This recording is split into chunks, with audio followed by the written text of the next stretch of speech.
Why hello everybody, welcome back to my channel. Today we're going to be building a mini autumnal neighbourhood in the top right hand corner of my island for Roscoe and Mathilda, so let's just get started. So this is what the area looked like before we do the makeover. As you can see, it's just an absolute trash heap. We have got flowers everywhere, we've got clothing everywhere, we've got just rubbish miscellaneous furniture, like old DIYs. We've got Flick creeping about back here. Yeah, as you can see, Roscoe already lives here, and so I think it's time that we actually give him a nice peaceful place to do his yoga rather than this trash heap, because no doubt that he's going to step on something and it's just going to be all bad. Okay, so we're starting off by cleaning up the area. We are getting rid of the flowers. I've moved all the DIYs into my basement. I cleared it all off camera because nobody wants to see that. I also did all the terraforming off camera because that is just, it's so boring to watch. So yeah, I did that. As I said at the start, the theme for this area is actually going to be like an autumnal neighbourhood. We've got some pine trees, lots of apple trees as well. They're definitely my favourite too in the whole game. So if you guys see any gravestones or anything throughout this video, that's because this build was originally meant to be put up a couple of weeks ago during October.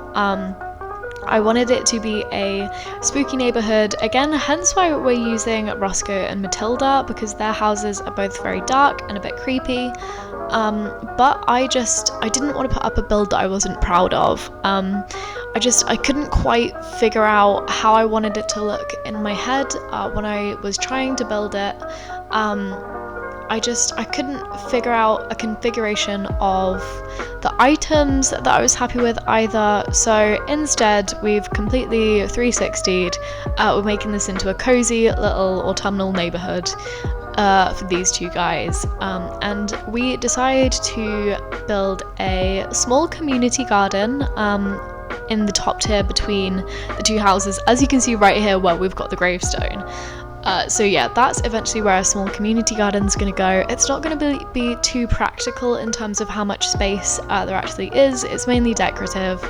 And then on the lower tier, between all the trees at the back, we actually built a little reading nook. So yeah, back here is where the forest vibe of the whole build really comes together. I loved filling out this area with all the trees. We put in some shrubs, some fences. This is a technique that I've also used elsewhere on my island, like around my museum and my campsite. I wouldn't say that I necessarily have a theme for my island, but it's apparently turning out to be a very foresty, naturey one, which isn't necessarily something that I intended to happen, but I guess the fact that I want to keep using it must mean that I really like it. So yeah, we're kind of going in very randomly with all the items I'm putting back here. It doesn't look too full at the moment, but once all the shrubs have grown, it really does.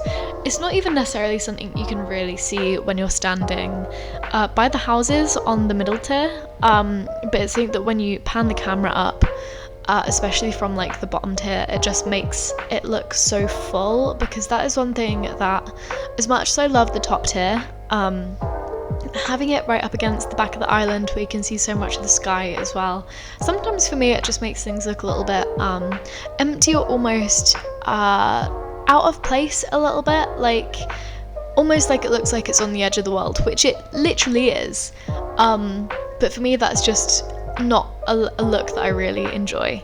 So yeah, we've just built a little water feature by Mathilda's house. I wanted something to separate this new little area that I'm building from the absolute trash heap, which is the rest of my island on the side. So yeah, built the water feature to kind of separate that off, to kind of block anyone from kind of crossing between the two sections, if that makes sense. And yeah, we're just continuing to fill out this little top area. So while I've got you guys here, I just wanted to mention that in the next few weeks I'm actually going to be taking a little break from Animal Crossing content and switching over to from speed building in The Sims 4, because that is another one of my favourite games. The Sims series has been a game that I've loved playing for many years. and I've kind of taken a break from that game for a while, mainly because of Animal Crossing, but also because EA are just kind of, you know, absolute milkers, and the extra paid DLC content that they put out sometimes isn't as great as we want it to be. Anyway, that's a rant for another day. With that being said, in the free update, which will be coming out in a few days to go alongside the new Snowy Escape expansion pack, they're adding a new kind of build tool, if you guys are familiar with the game at all, which is kind of going to be a little bit of a game changer in terms of building, which is something that I really enjoy doing in that game.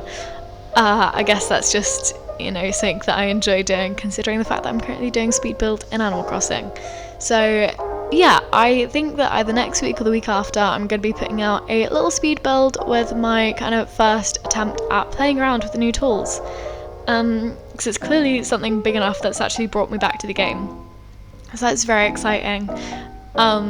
If The Sims 4 or, you know, The Sims 3 even are games that you're interested in, please let me know, because it's something else that I just love to make content on, you know, just to also give myself a little bit of variety, because as much as I love Animal Crossing, as much as we all love Animal Crossing, I think, you know, sometimes it's good to just change things up, get a bit of variety in your life. Yeah, so right now we are just going back to the build.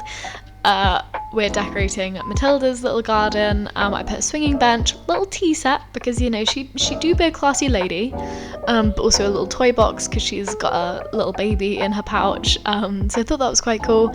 Roscoe sadly doesn't get too much decoration, but to be fair, he's a pretty chill guy. I don't think he'd really care that he didn't get the garden of his dreams, if he even has a garden of his dreams, that is. So yeah, right now we're just putting in the finishing touches to the little bottom area. I decided to add a little flower cart and a little table, just in case, and yeah, just adding in the last few little decorations, a little clacker cart and a little rocking horse again for Matilda's little baby. So yeah, here are the final little screenshot videos of this area. Not too much to see, it's quite a compact area, but I find those are the, you know, easiest to build. I hope you guys have really enjoyed this video. If you have got any video suggestions, please feel free to leave them in the comments below. I'd love to hear from you. I hope you're having a great day, and I'll see you again soon.